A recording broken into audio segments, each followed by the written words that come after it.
Climate change is making extreme weather events like wildfires, floods, and hurricanes more frequent and more severe. And beyond the direct effects, there can be deadly secondary effects. Ali Rogin explores one that became especially evident after some of this season's worst storms. It's a gas with no odor, no taste, and no color, but if not detected, it can be deadly. Carbon monoxide, or CO, is released after burning fuels like those used to run a power generator. Scientists now say that CO poisonings are on the rise amid widespread power outages following extreme weather events. A recent report in ProPublica details the devastating impact this summer's Hurricane Beryl had on increasing the number of carbon monoxide poisonings in Texas. ProPublica's Lexi Churchill wrote the story. Lexi, thank you so much for being here. What is the link between the use of generators and the risk of carbon monoxide poisoning?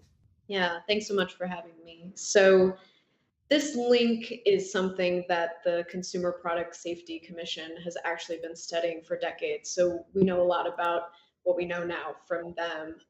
In the time that they've been studying this connection, they found that portable generators actually lead to about 70 deaths every year, which makes portable generators one of the most dangerous devices that consumers can buy on the market today.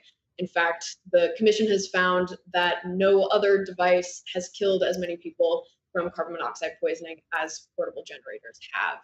And the reason why they're so dangerous is because these sometimes very small devices, just one of them can emit as much carbon monoxide gas as hundreds of cars can combined. So many of them also do not have a sort of automated switch to turn off once those levels become dangerous. So why are we seeing this increase in poisoning if we've known about the risks for many decades?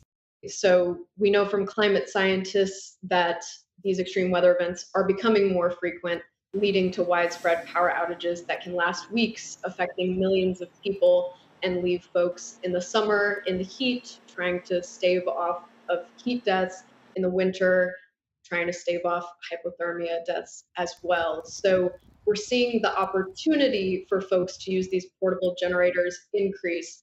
And we also see that after these extreme weather events, the purchase of portable generators continue to spike, which only furthers this cycle.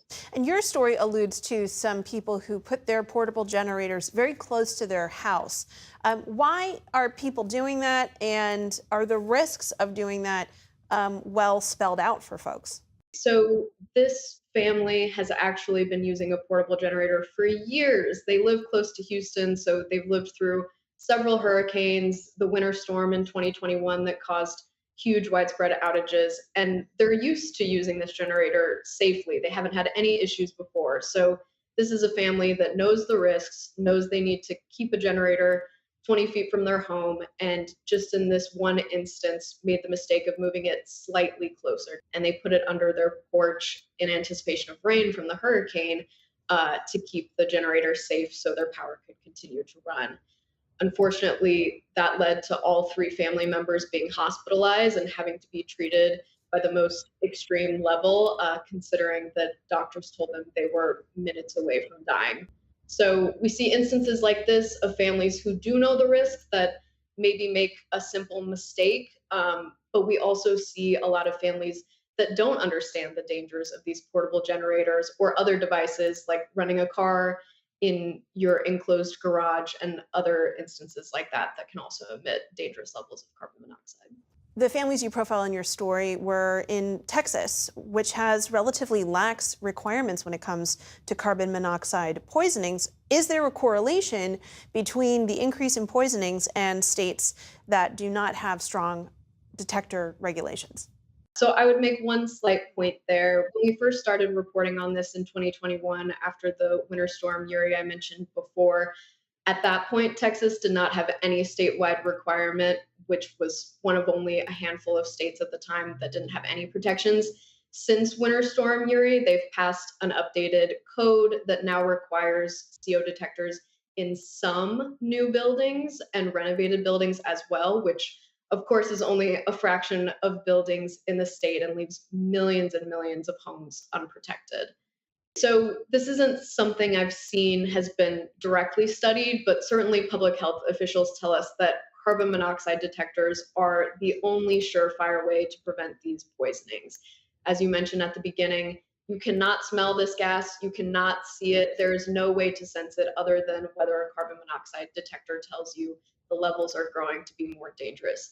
So certainly advocates tell us that the common sense solution is to pass further requirements to require these in every home. The correlation hasn't totally been studied, but that's what public health experts tell us. What do policymakers say who are arguing against regulating and requiring carbon monoxide detectors? These are cheap things that could save your life. So it's funny because you don't really see a lot of arguments against these requirements, but you don't really see anyone carrying this issue so that it has become law. It's not something that's really captured state lawmakers' attention as far as we can tell. In the aftermath of Winter Storm Uri, instead, Texas state lawmakers have focused on the underlying issue, which of course is the grid, the power grid, and making sure that that continues running well so that there aren't these major power outages. But we haven't seen one lawmaker, at least in public, champion this issue of carbon monoxide poisoning and therefore put forth solutions for carbon monoxide detectors. So we haven't seen many lawmakers come out against this solution necessarily, but we haven't seen any that have brought it forward either. Lexi Churchill with ProPublica, thank you so much. Thank you.